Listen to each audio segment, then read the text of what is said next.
विधवा मां की कठिनाइयां। सुल्तानपुर के एक मध्यम वर्गीय परिवार में सुभद्रा के साथ उसका बेटा मधु रहता था। मधु की नौकरी थी और अपनी मां की भली भांति देखभाल कर रहा था।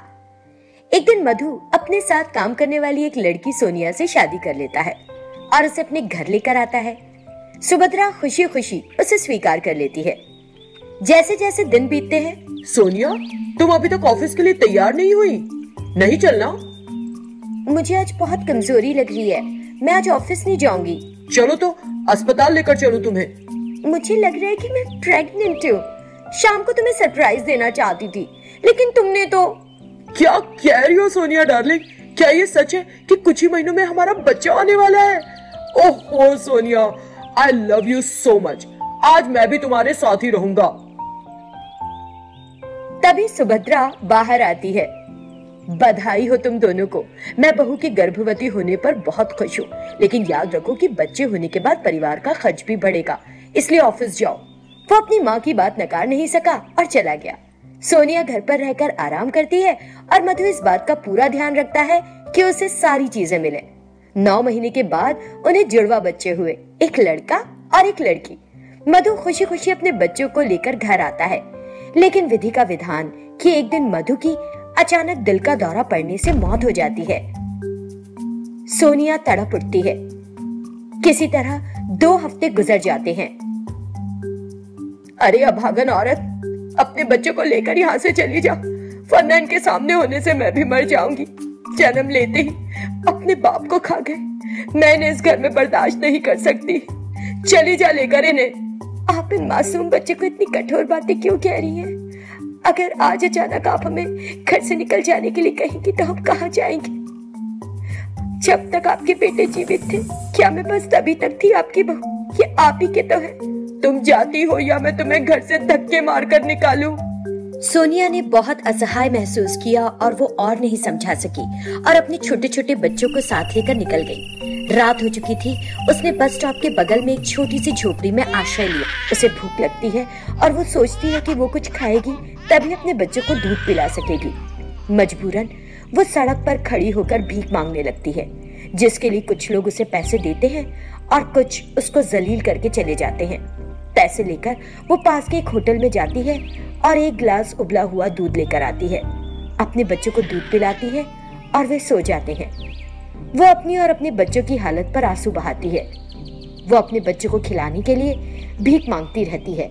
बच्चे धीरे धीरे बड़े हो जाते हैं और एक दिन जब वो काम के लिए निकलती है, कुछ देरी पर उसकी सास सुभद्रा अचानक बेहोश हो जाती है।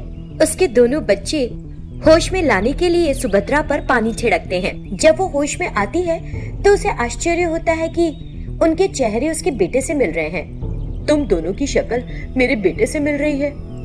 हम आपके बेटे जैसे नहीं, अपनी माँ के जैसे दिखते हैं। हमारे कोई पापा नहीं। जब हम पैदा हुए कुछ समय बाद वो मर गए। देखो वो रही हमारी माँ। सुभद्रा उस ओर देखती है और सोनिया को सड़क पर भीख मांगते पाती है। उसे खुद पर शर्म आती है।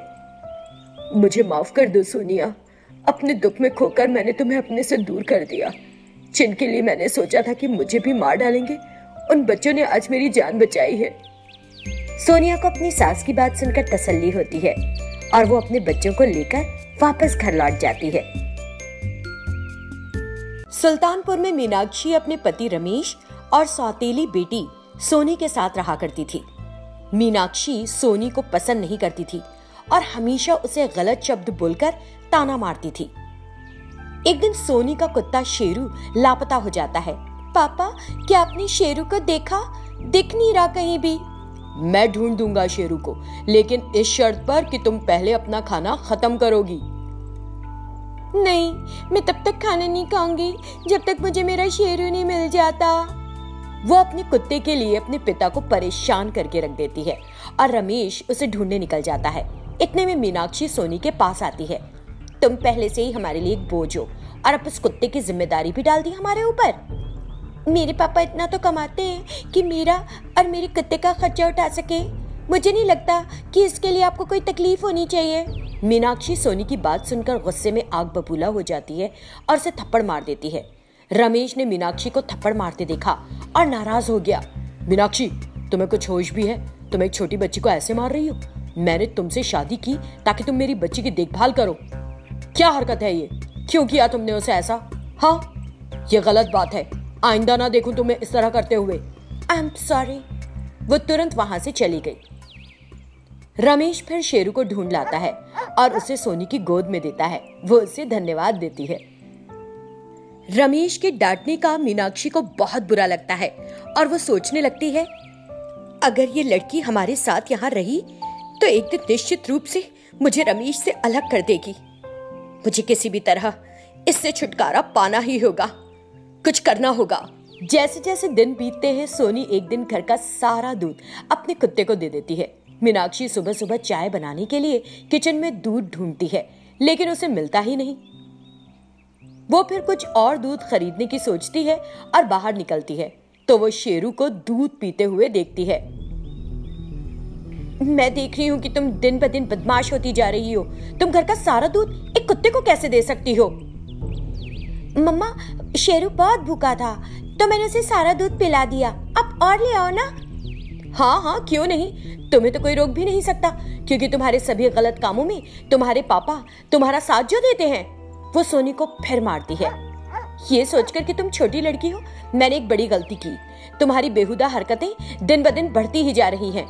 फिर वो सोनी पर चिल्लाने के बाद चली जाती है और सोनी अपने कुत्ते को पकड़कर रोने लगती है। मीनाक्षी सोनी को घर से किसी भी तरह निकालने का फैसला करती है और रमेश के ना होने पर उसे घर से बाहर ले जाती है। शेरू मीनाक्षी के पीछे रेल की पटरियों के पास एक जगह तक जाता है। वहां आसपास कोई नहीं होता। मीनाक्षी सोनी को पटरी पर लिटा देती है और उसे रस्सियों से बांध देती है और वहां से चली जाती है। तभी एक ट्रेन ट्रैक पर सोनी के पास दंदनाती हुई आ रही थी। ये देखकर कुत्ता उसकी रस्सियों को फटाफट काटने लगता है और ट्रेन के आने से पहले सारी रस्सियां खोल देता है। सोनी बच जाती है और घर वापस जाती है। रास्ते में वो मीनाक्षी को सड़क पर बेहोश पाती है और पानी छिड़ककर उसे जगाने की कोशिश करती है।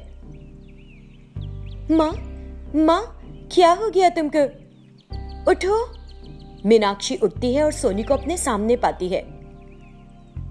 माँ, क्या हो गया था? आप इस तरह बेहोश क्यों हो गई? मीनाक्षी सोनी को उसकी चिंता करते देखकर रोने लगती है। मैं तुम्हारी जैसी सुंदर दिल की बच्ची को मारना चाहती थी। तुम मुझसे नाराज नहीं हो? कहीं अपनी माँ से नाराज किया होगा? मैं तो तुम्हें बहुत प्यार करती हूँ माँ, तुम्हें ऐसा क्यों लगा? तब से मीनाक्षी सोनी और उसके कुत्ते की बेहद प्यार से देखभाल करती है। ये देखकर रमेश को तसल्ली मिलती है।